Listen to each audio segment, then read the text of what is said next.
বিয়ের ৭-৮ মাস পরের ঘটনা। অফিস থেকে বাড়ি ফিরে এসে দেখছি ছোট পিসিমা এসেছে। পিসিমা মানে পিসি শাশুড়ি।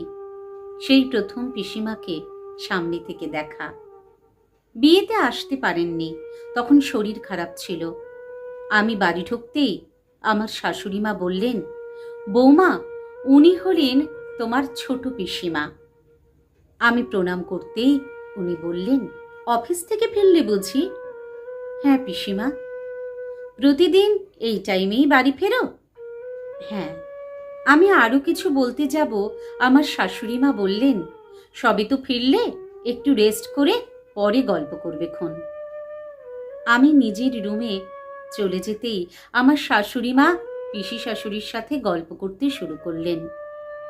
ততক্ষণে আমার হাজব্যান্ডও ফিরে গেছে। ও আমার থেকে ঘন্টাখানেক আগেই ফেরে। আমি ফ্রেশ হয়ে একটু রেস্ট করি। তারপর আমার হাজবেন্ড 1 কাপ চা আমাকে নিয়ে এসে দেয়। প্রতিদিন এটাই ওর রুটিন। ও ফিরলে আমার শাশুড়ি মা তখন চা করে দেয় ওকে। আমি যেহেতু পরে ফিরি, তাই আমাকে চাটা ওই করে দেয়। চা করে যখন আমার জন্য নিয়ে আসছিল, পিসিমার চোখে পড়ে এই ব্যাপারটা। তখন কিছু বলেননি উনি। ঘটনাটা ঘটল আরও একটু পরে। রাতের রান্নাটা আমরাই করি, মানে আমি আর আমার হাজব্যান্ড। তরকারি বলতে সেদিন ছিল পনির তরকারি আর ছোলার ডাল। সেটা তখন রান্না হয়ে গেছে, লুচি হবে। আমার হাজব্যান্ড লুচি বেলে দিচ্ছে আর আমি ভাজছি একটা একটা করে। সেই মুহূর্তে পিসিমা রান্নাঘরে। এই দৃশ্য দেখে চোখ বড় বড় করে বলল, হ্যাঁ রে অর্ক, বিয়ে করে তো মেয়েলি কাজ অনেক শিখে নিয়েছিস। বউকে চা করে খাওয়ানো, বউকে রান্নার কাজে হেল্প করা। অফিস থেকে ফিরে তো রেস্ট পাস না একটুও।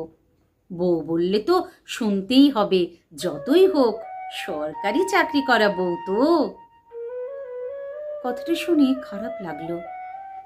আমার হাজব্যান্ড কিছু উত্তর দেওয়ার আগেই দেখি আমার শাশুড়ি মা পিছনে এসে দাঁড়িয়ে পিসি শাশুড়িকে বলে, আরে কি যে বলো ছোটদি, বৌমা ওকে কাজ করতে বলবে কেন? ওগুলো সব আমিই ঠিক করে দিয়েছি। অফিস থেকে তো বাবু একা ফেরে না, বৌমাও ফেরে। রেস্ট তো দুজনেরই পাওয়া দরকার। সবাই যদি রেস্ট করে, খাওয়া দাওয়া তো বন্ধ থাকবে না। আর সকালের রান্নাটা আমি করে দিই, দুজনই অফিস যায়। তোমার দাদা আর আমি এমনিতেই ভোরে উঠি। দুজনে মর্নিং ওয়াক সেরে এসে আমি রান্নাটা বসিয়ে দিই। তোমার দাদা তখন হাতে হাতে হেল্প করে দেয়। কাজের আবার মেয়েলি বলে কিছু আছে নাকি? তুমি তো জানো আমি ছেলেকে সব কাজ শিখিয়েছি। তোমার দাদাও তখন কত কাজ করে দিত, এখনো তাই করে। কাজ কাজই। সংসারে সুখ শান্তি বজায় থাকে পরস্পর পরস্পরকে সহযোগিতা ও ভালোবাসার মাধ্যমে। দুজন যদি দুজনকে না দেখে, দুজনের ভালো মন্দ না বোঝে, তাহলে বুঝবে কে? তাই ওরা ওদের মতো কাজ করুক, আমরা এখানে দাঁড়িয়ে থেকে করব কি?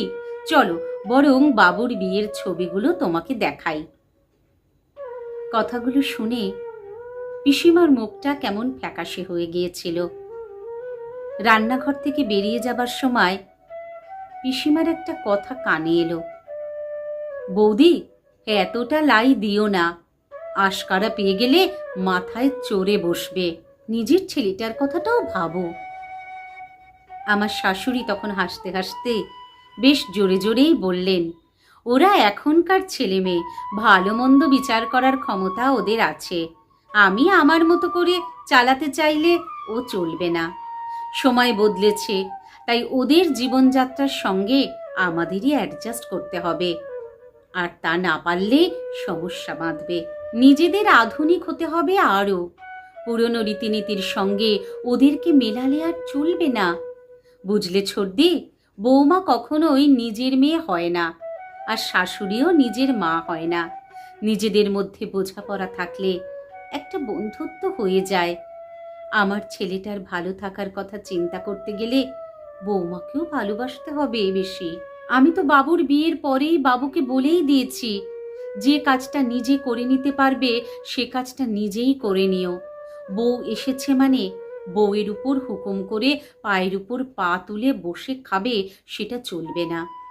বুঝতে হবে তোমার বউ কিন্তু তার সব কিছু ছেড়ে তোমার কাছে এসেছে, তুমি কিন্তু যাওনি।